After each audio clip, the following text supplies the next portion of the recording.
আমি আজকে গিয়েছিলাম দিঘিনালা উপজেলা বাংলা নববর্ষ উৎসবে। ওয়ার্ডা ফুচকা, পান্তা ভাতের ইলিশের বোতলে তেলাপিয়া মাছের দেখা।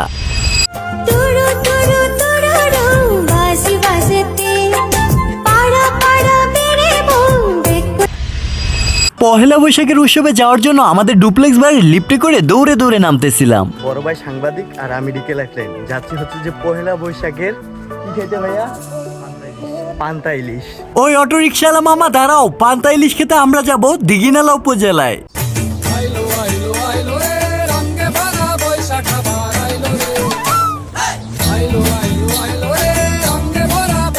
অবশেষে আমরা চলে আসলাম দিঘিনালা উপজেলায়। স্যার আমাকে দেখা মাত্রই বলতেছিল, সোহেল খবরদার আজকের ভিডিওতে কিন্তু রাখতে হবে আমায়। পহেলা বৈশাখ উৎসবে পেটের ক্ষুধায় পান্তা ইলিশ খেতে সবার আগে আমি চলে আসছি। এই ফায়ার সার্ভিস কর্মী ভাইয়াগুলো নাকি আমার ভিডিও দেখে, তাই তাদের সাথে হ্যান্ডশিপ করে কয়েকটা পিক তুলে নিলাম। অবশেষে আমার টাকলা মাথায় একটা বুদ্ধি আসলো, যেহেতু আমার হাতে অনেক সময় আছে তাই কয়েকটা টিকটিকি স্লো মোশন ভিডিও বানিয়ে নিই।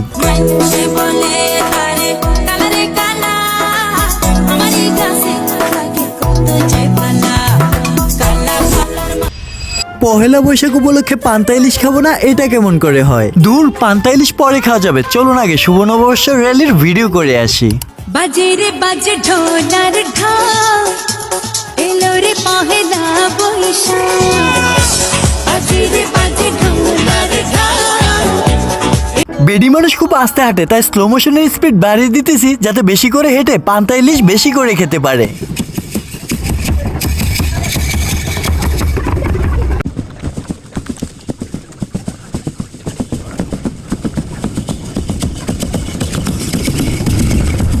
উনাদের ক্ষুধা লাগবে কি, আমারই লেগে গেছে, তাই দাঁড়িয়ে দাঁড়িয়ে কলা খাইতেছিলাম। পান্তা ইলিশ বাংলা নববর্ষের এক অনন্য ঐতিহ্য ও সংস্কৃতি। এদিনে বাঙালির প্রাণের স্পন্দন হয়ে ওঠে এক বিশেষ খাবার, পান্তা ইলিশ। নববর্ষে এই সাধারণ খাবারই না, যেখানে ইলিশ মাছ যুক্ত হয়ে যায় তার পাশে। ইলিশের স্বাদ, গন্ধ ও গৌরব সাদামাটা পান্তাকে করে তোলে রাজকীয়। ও 30 টাকা কেজি মাছ বাবু ভেয়ে খাবে গো। আমার so cute fan follower Dighinala উপজেলার মধ্যে শয়তানের বড় হেডকোয়ার্টার। নো আর ঘোরাঘুরি, চলুন এবার ছোট বাচ্চাদের সাথে পিক তুলি। নো আর ছবি, পান্তা আর তেলাপিয়ার জন্য চলুন সিরিয়াল ধরি। অবশেষে পান্তা ইলিশ খাওয়ার জন্য সিরিয়ালে। ভাই আমি অনেক ক্ষুধার্ত, সিরিয়াল দাঁড়ায় আছি, খাবার পাইতেছি না ভাই। ওরে বাবা, বিশাল মানুষ, অনেক বড় সিরিয়াল। কখন পান্তা ইলিশের দেখা পাওয়া যাবে? মারুফ, পান্তা ইলিশ কখন পাবো? তুমি একজন বিডি ক্লিনের সদস্য। 5 মিনিট ভাই। 5 মিনিট? 5 ঘন্টা ধরে দাঁড়ায় আছি। না ভাই, 5 ঘন্টা হয় না ভাই, 5 মিনিট হয়নি। উনি আইলো আইলো আইলো রে রঙে ভরা বৈশাখ খাবার আইলো রে। দিঘিনালা উপজেলার ভিডি কিলিনকে অসংখ্য ধন্যবাদ জানাচ্ছি এত সুন্দর একটি আয়োজন করার জন্য। অবশেষে 7 সমুদ্র 13 নদী ধাক্কা খেতে খেতে চলে আসছি পান্তা ইলিশের কাছে। এসে মাত্র দেখি ইলিশ মাছের পাতিলে তেলাপিয়া করতেছে লাফালাফি। ভেবেছিলাম শুধুমাত্র অনাহারে আমি আছি, কিন্তু এখন দেখি শত শত পাবলিক আমার মতো অনাহারে সিরিয়াল ধরে দাঁড়িয়ে আছে। ভাইয়া 3 ঘন্টা সিরিয়াল ধরে কি কি পাইলেন? ভাই ইলিশের জায়গায় তেলাপিয়া পেয়ে মজা। তো অনুভূতিটা কেমন? অনুভূতি ঠিক আছে ভাই। এন্ড তোমার? ভাই অনেক কষ্টের পর পাইছি, এখন একটু শান্তি মতন খাইতে দাও, ভিডিও করার সময় নেই। আচ্ছা ভাই, অনুভূতিটা? অনেকক্ষণ লাইনে দাঁড়াই থেকে পাইছি। শুধু সমস্যা একটাই, ইলিশের জায়গায় তেলাপিয়া। খাওয়া দাওয়া শেষ, চলুন এবার সাংস্কৃতিক অনুষ্ঠান দেখে আসি। এখন সবাই জাতীয় সঙ্গীত পরিবেশন করবেন, তারপর সাংস্কৃতিক অনুষ্ঠান। তো লেটস গো।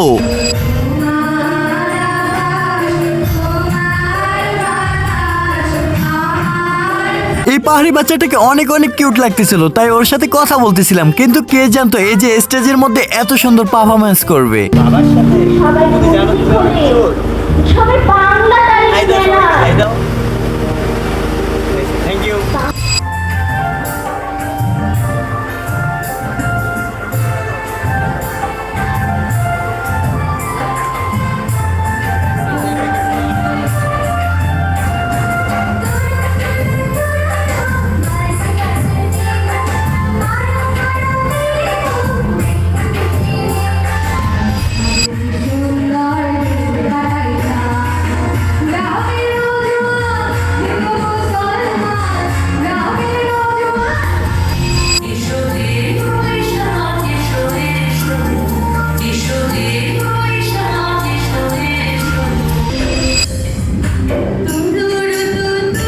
এই পর্যন্তই ছিল আজকের ভিডিওটি কেমন লাগলো অবশ্যই কমেন্ট বক্সে জানাবেন আর পেজটি ফলো করতে একদমই ভুলবেন না। ধন্যবাদ, ভালো থাকবেন সবাই, আল্লাহ হাফেজ, দেখা হবে পরবর্তী কোনো এক ভিডিওতে।